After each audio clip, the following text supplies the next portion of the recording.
Tinanong ng protagonist ang punong manggagamot kung maaari niyang gamutin ang pasyenteng iyon. Nagulat ito kay Chief Lang, at tinanong niya kung ano ang sinabi ng protagonist.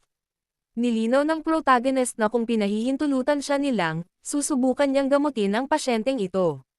Inakala ni Chief Lang na parang nabaliw siya, kaya dapat niyang gawin ang gusto niya. Gayunpaman, gusto niyang tanggapin ni Raymond ang responsibilidad para sa resulta, at nais niyang makita kung ang kanyang swerte ay makakatulong din sa kanya sa pagkakataong ito. Iniisip ng protagonist kung magagawa niya ito dahil ang pagsasagawa ng surgery ng mag-isa ay sapat na mahirap. Habang siya ay nagpapakasawa sa kanyang mundo, hinarap siya ni Hansen at tinanong kung may maitutulong siya sa kanya. Ipinaliwanag ni Hansen na ayaw din niyang makitang mamatay ang pasyenteng ito. Ito ang nagpagan sa protagonist, dahil kailangan din niya ng katulong, at hinawakan niya ang mga kamay ni Hansen at nagpasalamat sa kanyang tulong. Gayunpaman, nagtaka si Hansen kung paano gagamutin ng kanyang senior ang pasyenteng ito, dahil imposibleng gumaling ito sa kanilang antas. Ipinaliwanag ng protagonist na ililigtas niya siya sa pamamagitan ng ibang paraan, sa halip na gamitin ang kanyang pagpapagaling. Inisip ni Hansen kung anong uri ng iba't ibang paraan ang pinag-uusapan ng kanyang nakatatanda. Ang protagonist ay sumagot na ang sitwasyon ay apurahan, kaya nais niyang ipaliwanag ito sa ibang pagkakataon. Pero una, gusto niyang maghanda si Hansen ng ilang bagay. Hindi nagtagal, paliwanag ni Hansen na pinakuluan niya ang kutsilyo sa malinis na tubig at nilinis ito ng apoy, gaya ng sinabi niya, at nagdala rin siya ng manipis na sinulid na nilinis niya ng mga halamang gamot. Gayunpaman, iniisip niya kung ano ang pinaplano ni Raymond sa mga bagay na ito. Tiniyak sa kanya ng protagonist na mahahanap niya ito kapag nakita niya ito mismo. Ipinaliwanag ni Hansen na ang pasyente ay walang malay, gayunpaman, sa pamamagitan ng paggamit ng hallucinogen, pinatulog niya ang pasyente at pina-anesthetize siya. Tiningnan ng protagonist ang material at natutuwa siyang inihanda ng maaga ang pusa. Madali itong makuha dahil ito ang material na ginamit ng mga mage mula sa Magician Tower. Unang nilinis ng protagonist ang lugar, na ikinagulat ni Hansen, na nagtanong kung ano ang sinusubukang gawin ng kanyang senior sa pasyenteng iyon. Ipinaliwanag ng protagonist na ang pamamaraang ito ay surgery, na nagsisimula sa Hansen, dahil bago sa kanya ang terminong ito. Nang hiwain ng protagonist ang tiyan ng pasyente, nagulat at nag-alala si Hansen, iniisip kung ano ang ginagawa ng nakatatanda. Nag-aalala rin ang protagonist, at nakakakita ng taba, kalamnan at dugo. Ang alam lang niya ay ang paghiwa ng tiyan sa pagbukas ng kanyang ulo, ngunit nang makita ito ng personal, nablangko ang kanyang isip at iniisip niya kung ano ang kailangan niyang gawin. Ngayon, biglang, isang Iron Heart ang na-activate, na nagpalakas ng kanyang isip, at patuloy na hinikayat ni Raymond ang kanyang sarili na gawin ito at maging pinakamahusay na dealer. Hindi siya isang basura o isang insekto, kaya siya ay magiging isang tao na tumanggap ng paghanga ng lahat balang araw. Kaya't nagpa siya ang protagonist na isipin ang yaman at karangalan na kanyang makukuha, at nagsimulang tumawa ng tuso. Naging malinaw ang kanyang isip, kaya alam niyang ito ay isang median incision at kailangan niyang sundin ang kaalaman sa surgery. Samantala, naduduwal si Hansen at nagtaka kung ano ang ginagawa ng kanyang nakatatanda sa pasyente, at kung dapat niya itong pigilan sa ngayon. Halos hindi nagtrabaho ang protagonist sa paggaling ng pasyente, at nais na gawin ito sa anumang gastos. Natigilan si Hansen, dahil ito ang unang pagkakataon na makakita ng ganito ang mga mata ni Raymond, at akala niya ay maamo at madaling tao ang kanyang senior.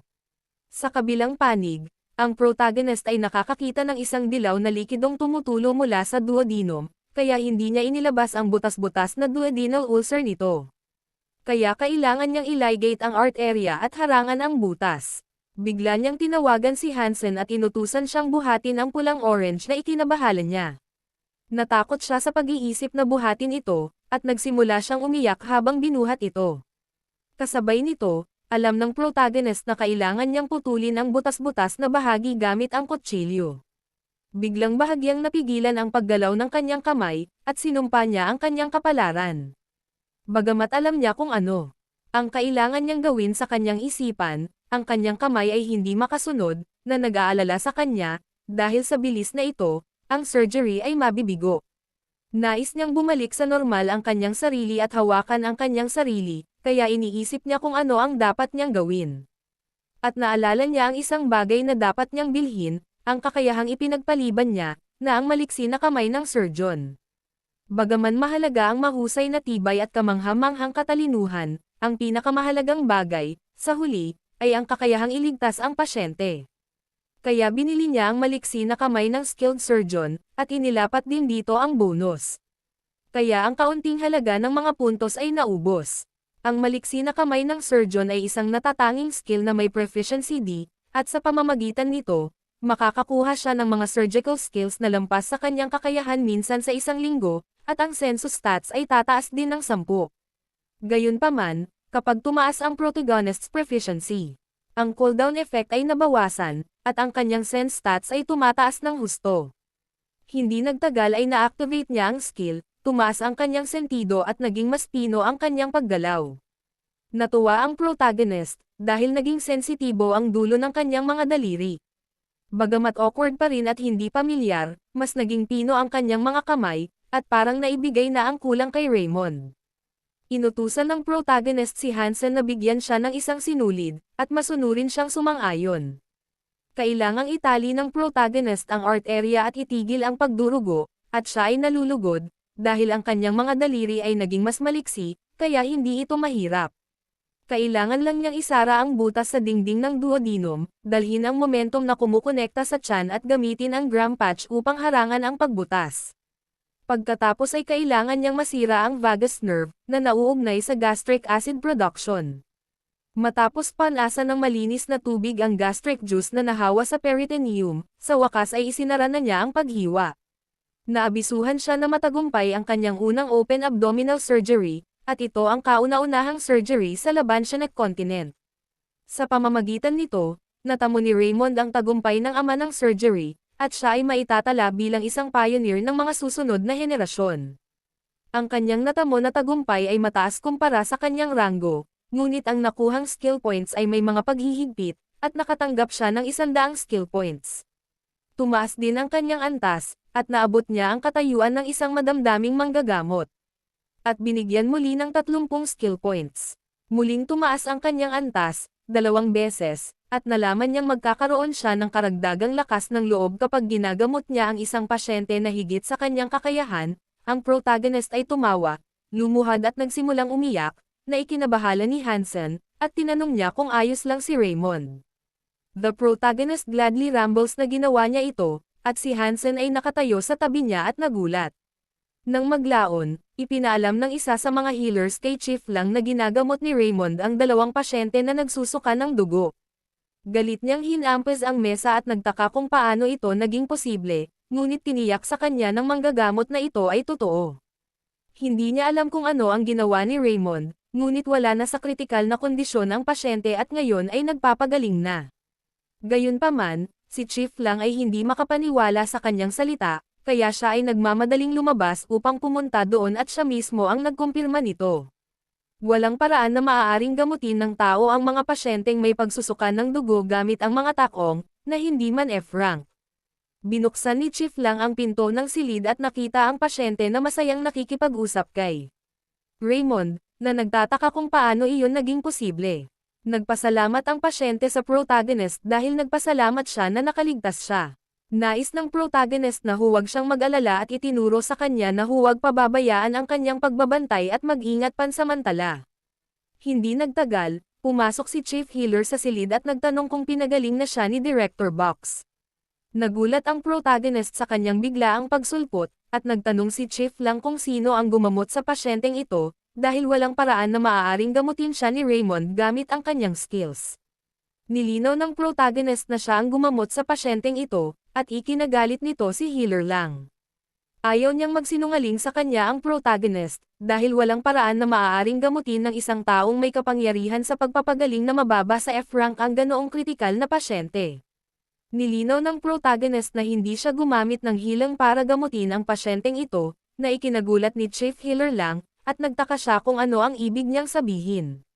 Naisip ni Raymond na dapat siyang gumawa ng kwento sa ngayon, at sumagot na gumamit siya ng medical techniques na ginamit noong sinaunang nakaraan upang gamutin ang pasyenteng ito. Nagulat si Chief Lang nang malaman ang tungkol sa pamamaraang medikal, at natuwa ang protagonist, dahil may inihanda siya para sa panahong ito noon. Ang kwento ng isang pagkakataong makatagpo matapos mahulog sa bangin. Bilang palusot, ipinaliwanag ng protagonist na kanina, nang siya ay gumagawa ng isang errand sa hilagang bahagi, siya ay nawalan ng paa at nahulog sa isang bangin. Pagkatapos siya ay nagkataon, napunta sa isang sinaunang kasiraan at natutunan ang isang sinaunang teknik sa pagpapagaling na tinatawag na medikal na teknik. Hindi makapaniwala si Chief Lang na gusto ni Raymond na maramdaman niya ang katawa-tawang kasinungalingang ito. Ito ay natakot sa protagonist, dahil ang pamamaraang ito ay hindi gumagana, ngunit ang kanyang pagsigaw ay nakakagambala sa pasyente, dahil sila ay masyadong maingay. Itinaas ng pasyente ang kamiseta, ipinakita ang takot sa paghiwa sa manggagamot, at nais niyang tingnan ito, dahil ito ang ebidensya na iniligtas siya ng manggagamot na si Raymond. Nagulat si Chief Lang, at saka napangiti ang pasyente nang may maalala siya tungkol sa kanya. Tinuro niya silang at pinaalalahanan na siya ang tumingin sa kanya at inutusan ang ibang mga healers na hayaan siyang mamatay.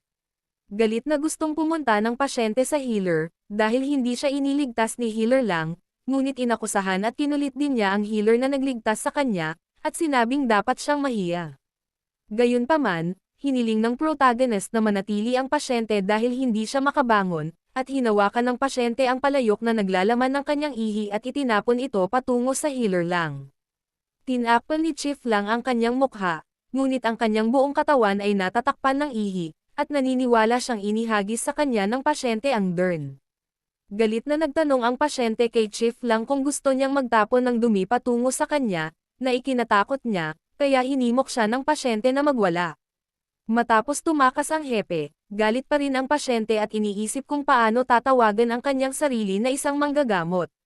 Hindi nagtagal, siya ay nahihiya at humingi ng paumanhin sa protestante para sa pagdumi sa silid, ngunit tiniyak niya sa lalaki na ito ay okay. Ngumiti ang protagonist at nagpasalamat sa pasyente, dahil gumaan na ang pakiramdam niya.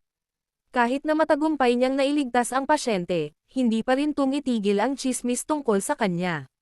Sinimulan siyang kotsain ng lahat tungkol sa secret medical techniques at iniisip kung anong katarantaduhan ito, at inisip nila na maaaring swertehin si Raymond at tumigil ang pagdurugo. Malungkot ang protagonist, kahit alam niyang hindi magbabago ang tingin ng mga tao sa kanya dahil lang sa pinagaling niya ang isang pasyente gamit ang medical techniques. Habang nililinis ang lugar, nilinggan siya ni Hansen, nilapitan siya at kinuwelyuhan, gayunpaman, hindi nagtagal ay sinabi niyang wala ito, hinawakan ang map at binibigkas na mula ngayon ay lilinisin na niya ang lugar. Sinubukan ng protagonist na pigilan siya at ipinaliwanag na dapat niyang gawin ito, ngunit tumanggi si Hansen, sinabi na siya ang dapat gumawa nito. Nagtataka ang protagonist kung nag-overthink ba siya, dahil sa nakikita niya ay iba ang tingin ni Hansen sa kanya ngayon. Hindi nagtagal ay tumanggi siya at natakot, pagkatapos ay lumingon at nakita si Chief Lang, at ipagpalagay na ang paraan ng pagtingin nilang sa kanya ay iba sa mapanuksong tingin sa pandidilat na gustong pumatay sa kanya ngayon, na medyo nakakatakot. Akala niya ay nalilito siya kung ano ang gagawin kung ginawa iyon ng mga tao sa kanya noong nakaraan. Ngunit kawili-wili, wala siyang nararamdaman ngayon, gusto ng protagonist na maghintay sila at makita na kapag siya ay naging pinakamahusay na healer, aabuso niya ang kanyang kapangyarihan saan man sa klinika ng Belan. Biglang nilapitan ni Chief Lang ang protagonist at gusto siyang kausapin tungkol sa medical technique na sinasabi niya. Lumingon ang protagonist at nagtaka kung ano iyon, at nakaramdam siya ng labis na pagkabalisa tungkol dito. Hiniling ni Chief Lang sa protagonist na pumunta sa Imperial Palace Birthday Festival, na magaganap sa lalong madaling panahon bilang isang dispatch healer. Nag-aalala ang protagonist at nagtataka sa sinabi niya. Nilinaw ni Chief Lang na hinihiling niya sa kanya na pumunta sa isang Imperial Palace Festival at nagtanong kung ano ang bagay, dahil ito ay isang bagay na dapat niyang parangalan. Ang Kaarawan Festival ay ang piging sa paggunita sa kapanganakan ng Founding King, isang mega Imperial Palace Festival kung saan ang lahat ng mga maharlika sa kabisera ay ito ay isang malaking festival, kaya kahit na ang Imperial Palace Healer ay hindi sapat. Sa makatuwid, ang bawat klinika ay magpapadala ng isang manggagamot doon upang ipadala sa Imperial Palace Festival, na nangangahulugan na ang mga kakayahan ng isang tao ay kinikilala. Kaya ito ay isang malaking karangalan para sa isang manggagamot.